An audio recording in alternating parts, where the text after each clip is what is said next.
Mapapaso na ang 24 oras na palugit ng kamera sa dating driver bodyguard ni Senadora Leila de Lima na si Ronnie Dayan. Para po ito magpaliwanag si Dayan sa hindi niya pagdalo sa mga pagdinig ng kamera tungkol sa umunoy illegal drug trade sa Bilibid. At kapag hindi lumutang si Dayan, posible na siyang ipaaresto. At yan po ang tinutukan ni Tina Panganiban Perez. Sa tingin ng mga kongresista, dapat magsalita na si Ronnie Dayan, ang dating bodyguard ni Senator Leila de Lima.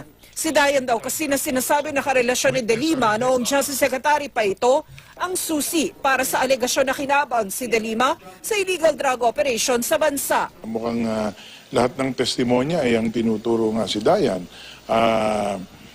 Whether or not alam niya, nakinabang ba siya?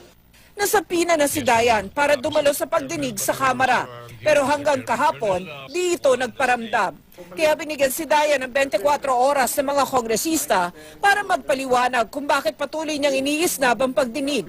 At kapag di pa rin ito nagpakita, pwede na raw i-contempt si Dayan at arestuhin. Pag siya'y na-aresto, siya'y siyempre ikukulong through the strength of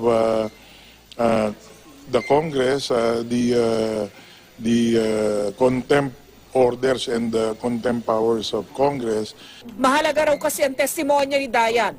Pero ang mahalaga raw malaman ay kung nakinabang sa umunoy drug money ang senadora. Posible rin kasi wala namang, unang-una, tinatanggi niya. At this point in time, meron ng mga testimonya, meron mga patunay na merong pakinabang somehow. Ang link ni Dayan kay de Lima ang sinasabi ni Justice Secretary Vitaliano Aguirre II na dahilan kung bakit gusto sana niya ipalabas sa pagdinig ang umano'y sex video ng dalawa. Pero naharang ang pagpapalabas nito dahil bukod sa walang hawak si Aguirre na sex video, marami mababatas ang tumutol dito. Ang isa pang testigo na si Jonel Sanchez na dating AD ni de Lima ang nagsabi sa pagdinig na nakakita ng video. Ilang beses nang itinanggi ni de Lima ang mga akusasyon sa kanya, pero di niya itinanggi ang pagiging malapit kay Dayan. Hindi rin daw totoong bagman niya si Dayan. Hindi rin daw niya alam kung nasaan na ito ngayon. Sibod ba na si Dayan na hindi niyo alam? Sabi niyo kahapon hindi niyo 100% masasabi kung... Kasi it's always within the realm of possibility. Sa sobra ng ginagamit nila lahat, talagang they're devoting time, resources, manpower, dyan sa vilification, sa demolition. It's a massive demolition job. Anything is possible. Ayon naman kay Aguirre, ipalalagay na raw niya sa lookout bulletin ng immigration si Dayan, mukhang nagtatago na raw ito ngayon para makaiwas sa proseso ng batas. Tina Panganiban Perez, Nakatutok, 24 Oras. Pinagpapaliwanag ng House Justice Committee ang dating driver at bodyguard ni Senadora Leila de Lima na si Ronnie Dayan kung bakit hindi siya nakadalo sa pagdinig sa kamera kahapon sa umano'y illegal drug trade sa Bilibid. Ayon kay Committee on Justice Chairman Reynaldo Umali, kung mabigong magbigay si Dayan ng katanggap-tanggap na dahilan sa loob ng 24 oras, maaari siyang makontempt. October 1 ang ipasubpina ng komite si Dayan para dumalo sa pagdinig. Ayon kay Umali, natanggap naman daw ito ng kampo ni Dayan. Kahapon, nagkasundo ang mga kongresista na i-cite in contempt si Dayan at arestuhin para dumalo na siya sa pagdinig. Pero pinabawi ito ni Majority Floor Leader Congressman Rodolfo Fariñas dahil posible raw na may legal excuse si Dayan. Ipapalagay na rin daw ni Justice Secretary Vitaliano Aguirre II si Dayan sa lookout bulletin order ng Bureau of Immigration. Sabi ni Umali, sakaling hindi pa rin magparamdam si Dayan, ipaa-aresto na nila ito. Magpapatuloy ang pagdinig ng Kamara sa Lunes. Mr. Sanchez, pinatutunayan mo ba na ang lahat ng nilalaman ng iyong sinumpang salaysay na ito ay totoo? Yes, sir. Pinatutunayan mo ba na ikaw ay hindi pinilit, hindi binayaran, hindi pinangakuha ng kung anuman para gumawa ng salaysay na ito? Yes, At sir. ito ay voluntaryong iyong ginawa? Yes, sir. Mr. Chairman, the witness I think is ready for questioning. Thank you, Mr. Secretary. Mr. Witness, will you please read into the records your sinumpaang salaysay. Pakitayo lang, pakitayo. Tumayo, tayo kayo.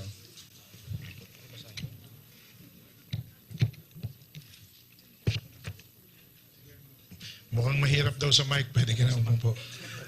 Mataas yan. Tangkad mo eh. Ako si Jonel Sanchez Tan, 40 taong gulang, Pilipino, may asawa, 2 anak at kasalukuyang nakatira sa Cluster 13-3B, Madrigal Compound, Malacanang Park, Manila. Matapos makapanumpa ng ayon sa saligang batas ay nagsasaad ng mga sumusunod. Number 1, na ako po ay nakatalaga bilang area security ng Presidential Security Group PSG mula 1998 hanggang sa kasalukuyan. Noong July 2010 ako po ay na-detail bilang close-in security aid ni dating DOJ Secretary Laila de Lima. Hanggang May 2015, bilang close-in security ni SOG de Lima, tungkulin ko po na pamangalagaan ang kanyang kaligtasan sa mga lakad niya at kung minsan naman po ako ang kanyang security aid kung saan ay kasama siya sa loob ng kanyang sasakyan upang tulungan siyang dalhin ang kanyang mga personal na gamit tulad ng bag, papeles, cellphone at makeup kit. Number 2 po, na ako at ang members ng security ay madalas nakasama ni SOJ de Lima tuwing siya po ay pumupunta sa Bilibid Prison NBP, kung saan siya rin po ang tumatayong direktor ng NBP habang wala pang itinatalagang permanenteng direktor noon. Nakita ko po na kinakausap niya ang mga commanders ng bawat pangkat upang pag-usapan ang mga issue sa loob ng Bilibid. Number 3 po, ang close-in security ni SOJ de Lima, pinamumunuan ni Mr. Ronnie Dayan na kung tawagin namin ay boss. Siya po ang nagbibigay sa amin ng instruction at orders galing kay SOJ de Lima. Siya rin ang nagbibigay ng weekly food allowance namin at monthly allowance. Maganda naman ang pakikitungo sa amin ni Mr. Ronnie Dayan. At naging ninong siya ng aking bunsong anak. Napansin ko lang na di pangkaraniwang pagkamalapit ni Ronnie Dayan at napansin ko lang ni SOJ de Lima at kalaunan na kumpirma ko na may relasyon ang dalawa dahil si Ronnie Dayan ay sa bahay ni SOJ natutulog. Maging sa mga out of towns na lakad namin, silang dalawa ay magkasama sa iisang kwarto. Madalas din kaming pumupunta sa bahay ni SOJ de Lima sa Bicol at kapansin-pansin ang sweetness nila. Habang kami ay bumabiyahe papuntang probinsya, sila po ay nagsusubuan ng nilagang saging ng Saba. Kami rin ay pumupunta sa bahay ni Ronnie Dayan sa Orbistondo, Pangasinan kasama ni SOJ de Lima. At pag birthday ni Ronnie Dayan tuwing last week ng December ay pumupunta si SOJ de Lima at doon na nagpapaabot ng New Year. Sa tuwing kami ay mag-grocery, binibila ni SOJ de Lima si Ronnie Dayan ng paborito niyang Pondador at Marlboro. Binibilan din ni SOJ de Lima si Ronnie Dayan ng barong, sapatos at mga personal na gamit hanggang taasan ng ipinagyayabang ni Ronnie Dayan ang relasyon nila ni Secretary de Lima. Number 4 po. Noong taong 2012, habang kami ay nasa Malacanang compound, ako po ay nagulat sa aking nakita. Habang kami po ay nakapark, ako ay tinawag ni Bantam, driver ni SOJ de Lima. Habang hawak-hawak niya ang cellphone ni Ronnie Dayan na naiwan sa loob ng sasakyan, nagulat po ako nang ipinakita ni Bantam sa akin ang video ni SOJ de Lima at Ronnie na may 2 sex video. Ang isang video ay nagpupusing si SOJ malapit sa shower room na hubad-hubad. At ang isa namang video ay nag-BBJ si SOJ de Lima kay Ronnie Dayan. Nailang po ako sa aking nakita at hindi ko na tinapos panoorin. Naging biruan na lang namin ang nasabing video.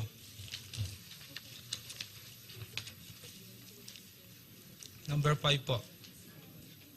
na noong November 2013 ay nagpasama sa akin si P.O. Third Mercado kasama ko sa PSG upang dalawin ang tatay niya na nakakulong sa NBP na si Tatay Victor Mercado.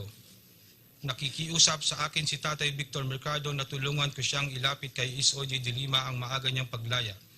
Lumapit din sa akin ang ibang inmates para magpaabot ng kanilang mga hinaing sa loob ng maximum. Sinabi ko sa kanila na gumawa ng sulat at ipaabot ko kay SOJ de Lima. Paminsan-minsan naman ay sinasamahan ko si Janie, pinsan ng asawa ko, para dalawin sa NBP si Don Bugo, na asawa niya. Noong October, number 6 po, noong October 2014 ay nakilala ko si Mr. Renanti Diaz na ipinakilala sa akin ni Tatay Victor Mercado. Si Renanti Diaz ay tumatayong manager ni Herbert Colanco. Nakalaunan ay nakikisuyo sa akin na magparating ng mga letter request ni Herbert Colanco kay SOJ de Lima at kung minsan naman ay nakikisuyo sa akin na nasamahan para magdala ng invitation kay SOJ de Lima para sa concert ni Herbert Colanco. Kaming dalawa ni Renanti Diaz ay naging malapit kaya paminsan-minsan ay lumalambing ako sa kanya ng pera katulad ng birthday ko, Pasko at for the boys. Pinapadala ni Renanti Diaz ang pera sa money carrier. Sa 3 pagkakataon na nagpadala ng pera sa akin si Renanti Diaz ng buong halaga ay 15,000 pesos. Maliban doon ay wala na akong tinanggap o hininging pera kay Renanti Diaz. Number 7 po. Na noong first quarter ng 2015 ay nadagdag sa tropa namin bilang security ni SOJ na si Warren Cristobal galing sa MMD Riders. Ang pagdating ni Warren Cristobal ay naging banta kay Ronnie Dayan na siyang pinagmulan ng alitan nila ni SOJ de Lima. Pinagsisilosan ni Ronnie Dayan si Warren Cristobal noong March 2015 ay tuluyan ng tinanggal ni SOJ si Ronnie Dayan dahil hindi pagkakaunawaan tungkol kay Warren Cristobal. Mula noon ay si Warren Cristobal na ang tumatayong security aid at driver ni SOJ. Sa kanya na rin kami tumatanggap ng instruction or orders mula kay SOJ. Kapansin-pansin din ang closeness ni Warren Cristobal at SOJ kung kaya't nagdududa na kami na may special na relasyon ang dalawa. Napansin ko rin noong nag-target shooting kami kasama si SOJ de Lima at Warren Cristobal ay biniro ni SOJ de Lima si Warren kung type niya daw ang baril ni SOJ na STI, isang mamahaling baril. Nagtaka na lang kami kinabukasan dahil ipinakita sa akin ni Warren Cristobal ang baril ni SOJ de Lima na nakasukbit sa baywang niya. Napag-alaman ko na inilipat na ni Warren ang baril ni SOJ sa pangalan niya. Number 8 po. Noong huling linggo ng March 2015, ako po ay nag-file ng leave at namalagi sa Pampanga upang magbakasyon at makasama ang pamilya ko.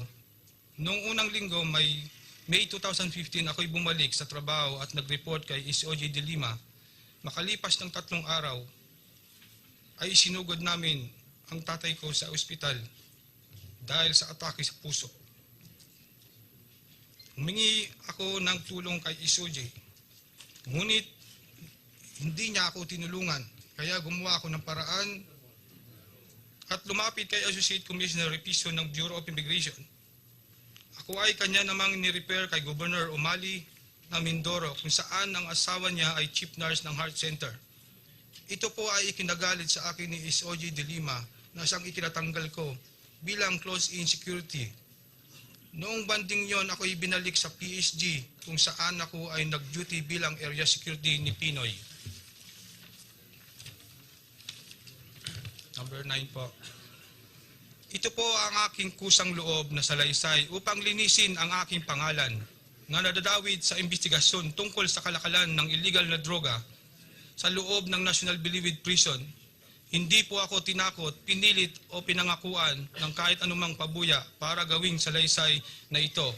Pinatutunayan ko din ang salaysay na ito ay pawang katotohanan lamang.